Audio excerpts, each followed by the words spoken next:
தளபதியை வீழ்த்துறதுக்காக திமுக ஒரு துரு பிடிச்ச பழைய ஆயுதத்தை தூக்கிட்டு வந்திருக்காங்க. சோ துரு பிடிச்ச அந்த பழைய ஆயுதம் என்ன அப்படிங்கறத பத்தி இந்த வீடியோல டீடைலா பார்க்கலாம். விஜயகாந்துக்கு எதிராக திமுகக்கு ஆதரவா நடிகர் வடிவேலு பிரச்சாரம் பண்ணாரு. அதுக்கப்புறம் அவரோட நிலைமை என்ன ஆச்சு அப்படிங்கிறது நம்ம எல்லாருக்குமே நல்லாவே தெரியும். சினிமால இருந்து தூக்கி எறியப்பட்டு ரொம்ப நாளைக்கு அப்புறம் மறுபடியும் சினிமாக்குள்ள வந்தாரு.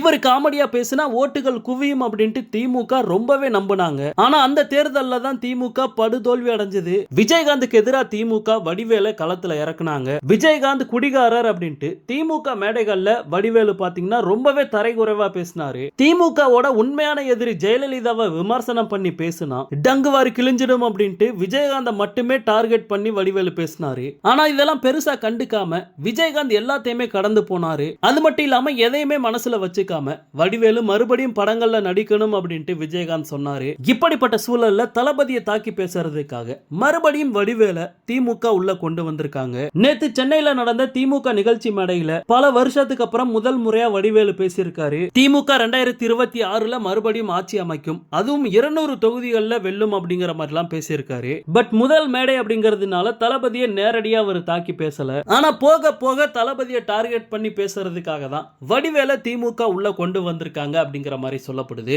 ஆனா விஜயகாந்துக்கு பண்ண மாதிரி வடிவேலு தளபதிக்கு ஏதாவது செஞ்சாரு அப்படின்னா வடிவேலு நிலைமை என்ன ஆகும் அப்படின்ட்டு யோசிச்சு கூட பார்க்க முடியல. ஏன்னா நம்ம பசங்களை பத்தி எல்லாருக்குமே தெரியும். சீமானோட கட்சியை 4 மாசத்துல நம்ம பசங்க காலி பண்ணிட்டாங்க. சோ சீமானுக்கே இந்த நிலைமை அப்படின்னா வடிவேலு தளபதியை தாக்கி ஒரு மேடையில பேசினா போதும், அவர் மறுபடியும் மைக்க புடிச்சு பேச முடியாத அளவுக்கு நம்ம பசங்க சோசியல் மீடியால வச்சு செஞ்சிருவாங்க. சோ இது எல்லாமே தெரிஞ்சு நான் நாசமா தாண்டா போவேன் அப்படின்ட்டு வடிவேலு நினைச்சாரு அப்படின்னா அவரை கண்டிப்பா தளபதியால கூட காப்பாற்ற முடியாது அப்படின்னு தான் சொல்லணும். ஏன்னா தளபதி வேணாம் பாவம் விட்டுருங்க அப்படின்னு சொன்னா கூட நம்ம பசங்க கேட்க மாட்டாங்க. சோ வடிவேலு அவர்களே கொஞ்சம் யோசிங்க, திமுக கூட மறுபடியும் நம்ம சேரலாமா வேண்டாமா அப்படின்ட்டு. ஓகே நண்பா, இந்த நியூஸை பத்தி உங்களுடைய கருத்து என்ன அப்படிங்கறத கமெண்ட்ல சொல்லுங்க. தளபதியோட அப்டேட்டை மிஸ் பண்ணாம பார்க்க நம்ம சேனலை சப்ஸ்கிரைப் பண்ணி சப்போர்ட் பண்ணுங்க. தேங்க்யூ.